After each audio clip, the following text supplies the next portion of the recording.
Hey everybody, so today I wanted to share a library haul with you guys. You guys said that you would like to see more book content here on my channel, so I thought I have a pretty decent haul. It's been a while since I went this hard at the library. During Christmas, we just didn't need a whole lot of kids books because we have so many Christmas books here in our own collection, so I didn't need a ton then, and I was working through some of the books I had got for Christmas myself, so this is like the first time I've got a really nice stack for both me and the kids. I think I'm going to start with the kids books just because I know Kid Lit here on my channel has been a regular thing, so maybe you're not as interested in the adult stuff.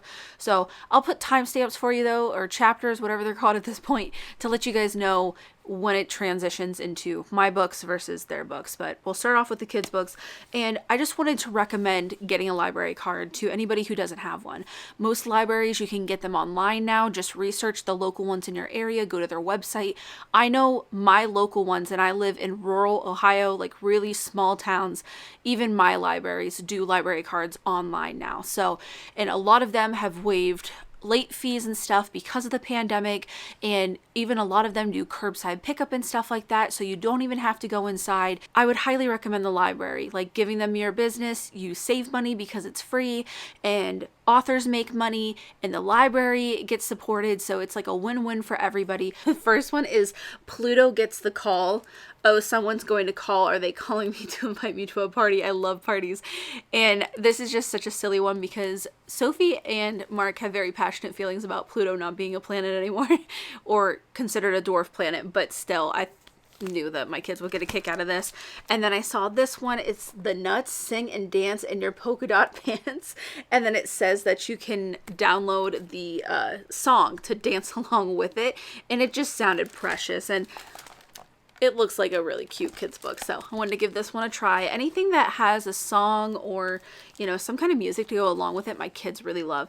And then my library always sets up kind of like seasonal books on top of all the bookshelves.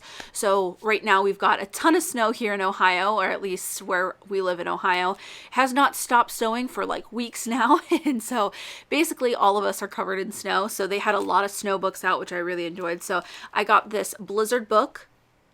It looks like a very simplistic book, like not a lot of words, probably a great read aloud, but such a cozy kind of feeling book. And then I have never seen this. I've seen the Flora books, Flora Flamingo, but this one is Flora and the Penguin. And I don't know if this is brand new. No, it says it came out in 2015, so it's not new, but I have a feeling my girls are going to love this book. So is it completely wordless? Oh, I suppose it is. I have no idea about these books. I've seen them. I've seen them a lot on Pinterest and a lot of other places and Instagram, stuff like that, but I've never actually looked at one in person, so I think the kids will still enjoy that even though there's no words. And then I got a couple more Valentine's Day-ish books, even though looking through our collection, because I had to reorganize it, putting all the holiday books away, we actually have quite a few Valentine's Day books. I was really kind of shocked by that. We have the most for Christmas, second most for Halloween, and the third most for Valentine's Day. So, I mean, but those are our favorite holidays. So I have this Under the Love Umbrella, and this is a really, again, simple book. This came out 2020, so 2 years ago, but I loved the color contrast and like the different saturations. It looked really, really cool to me. And it's just all about how you love and someone having your love. It's just really cute take. So I thought this was adorable. And then I believe this is new. Let me check before I say it is and it's not. Yes, this came out this month. Absolutely love this author. It's Love You by Heart, and I have not read it yet to the girls, but honestly, we've been slowly checking out this author's books from our library, and I haven't found one that I disliked. They're normally pretty simple illustrations, but the meanings of these books are phenomenal. Highly, highly, highly recommend anything by this author. And now we're just getting into new releases. So these are all newly released books. Well, I suppose this one is too, came out this month, but this was all in the new release section at my library. So I was looking for one specifically and I did not find it, but I did find a bunch of others. So I was really excited. So I got this Bright Star, which again, this one was pretty simple when it came to words, but I mean, look at these illustrations. How gorgeous. I mean, come on.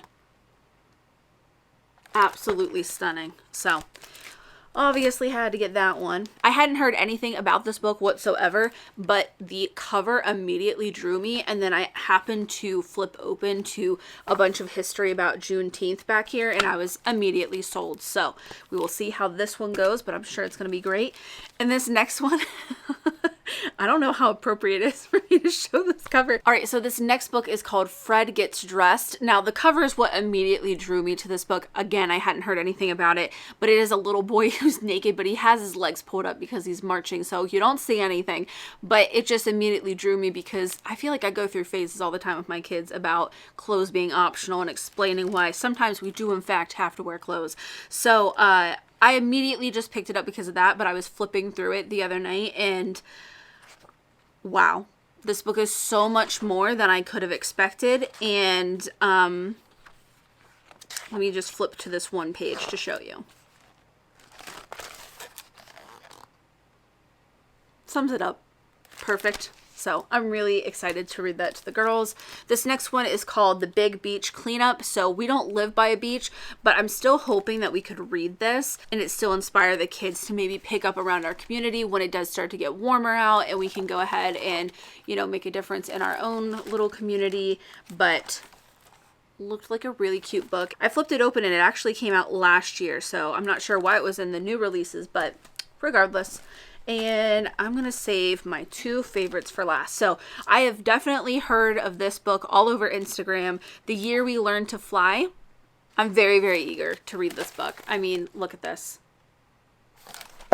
Stunning. I mean, and look at this too. Just gorgeous. So very excited to read this one. And then the next two, one I specifically went in to go find, and the other one I was completely shocked because I hadn't heard about it, and I'm just so excited because this author is one of probably my top favorite kids book authors. So the first one that I went in to go find is the 1619 Project Born on the Water. There we go. Got to make sure that the covers don't glare because of the library binding. But there is also, I hate to say adult version, but there is also a book written for adults that is, I believe, called the 1619 Project. Yes, okay, so that is what the adult book looks like. I saw it in the new releases at my library, but you are not able to check it out for more than 2 weeks, and that book looked dense and like I kind of needed it for more than 2 weeks. So I think I might be buying that one so I can slowly work my way through it because I just knew it would take me much longer than that time to read it. But again, I saw that book and then I had heard about this one, and I mean, it's important history. I don't know what else to say about it. It's also got some of the most gorgeous illustrations that I've ever seen, and I feel like this book is obviously going to give a lot of emotions reading it, but it's still an important conversation to have. And obviously we are rounding up on February being Black History Month, so you know, we try to make it a point to read about every race, every religion all year long with our kiddos. But, you know, obviously certain groups where there's heritage months or remembrance months or history months, we make it a point to read even more. So the next one, the last kids book, is Just Help. So this is by Sonia Sotomayor. Love, love, love her book called Just Ask. It's a phenomenal book with a ton of representation in it for kiddos, and I absolutely adore that one. We have it in our personal collection, and it's just been a favorite for years. It'd probably be one of my top 10 kids books recommendation, like, of all time.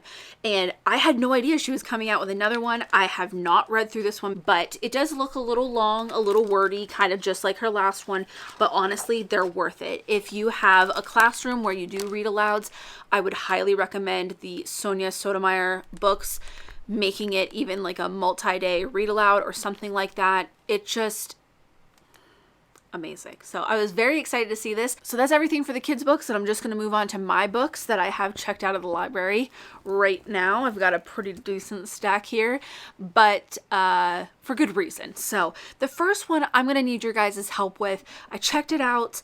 Honestly, I've had it for over 2 weeks now. There's no holds on it. So that's the reason why I haven't decided. I've gone back and forth on starting it or not.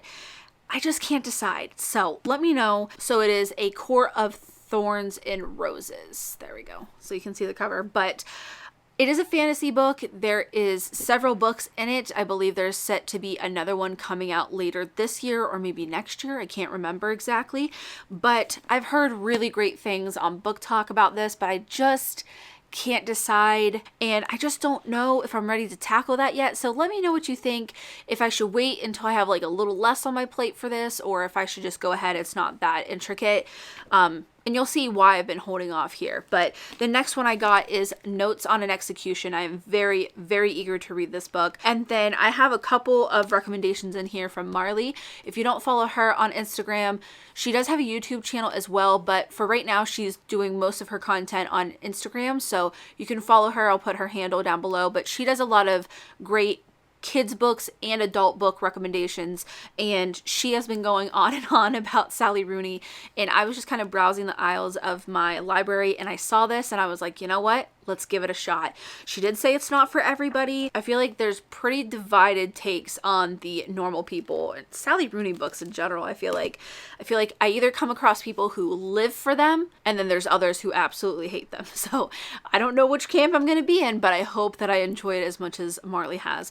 And the next one is Home Before Dark. I read one of his other books last year and I did enjoy it. I really wasn't like in love or not in love, but it was a pretty good book. So I wanted to give this one a go because I hear a lot of people talk about it. Eager to try that one out. And another Marley recommendation was this 7 Days in June. She did her Goodreads review, and when I saw the quote that she had in it, I was like, sold, need to read it. I don't do romance books very often. Honestly, I stick to mostly Colleen Hoover because that is really the only author that I particularly really enjoy consistently. But I'm willing to try things every now and then, and if it's not for me, it's not for me. But Marley had amazing things to say about this, so I'm very eager to try that one. And the reason why I've been holding off on A Court of Thorns and Roses is because I'm starting this. So I actually have the Game of Thrones series thus far. We're still waiting on you, George R. R. Martin here. I got a really nice leather-bound, really amazing set. It's beautiful, of the Game of Thrones books, and I love it, but they are tiny. They are literally probably this big, and they have paper thin pages. The font is like that of a Bible. It's like really hard to read. It's really hard to get into. So even though I own all the books, I wanted to get them from my library because it's just a much bigger font. Like, this is already so much easier to read like 1,000 times over. So I'm going to be slowly working my way through the books, and hopefully, George, if you're listening, if you're watching, of course you are, when you decide to grace us with the last book, forever be grateful. But that way I'm ready for when it drops, because I don't want to be playing catch up or like refreshing or anything. I want to be ready to go when that baby drops. So that's kind of reason why I'm holding off on the Court of Thorns and Roses. I didn't know if it'd be too much to take on while I'm also, you know, reading about this stuff, which I know Game of Thrones, so it's not like I'm completely starting from scratch here.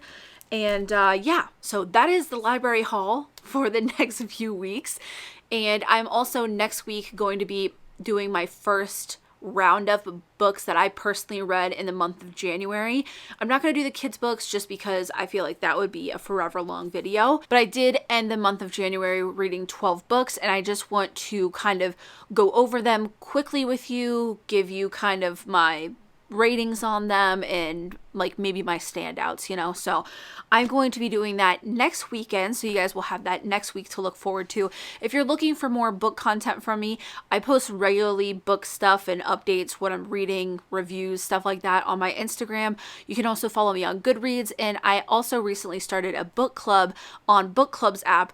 It's not technically a book club. You don't have to read what we're reading or anything like that. It's just a place for us to talk about books and discuss things. So if you're interested, I'll put all those links down below. Let me know what you guys are reading down in the comments, or what book you're looking forward to. There's a lot of new great releases that I am just eager for in February. So yeah, let me know what you're reading down in the comments below. If you enjoyed this video, make sure to give it a thumbs up. And as always, thanks for watching.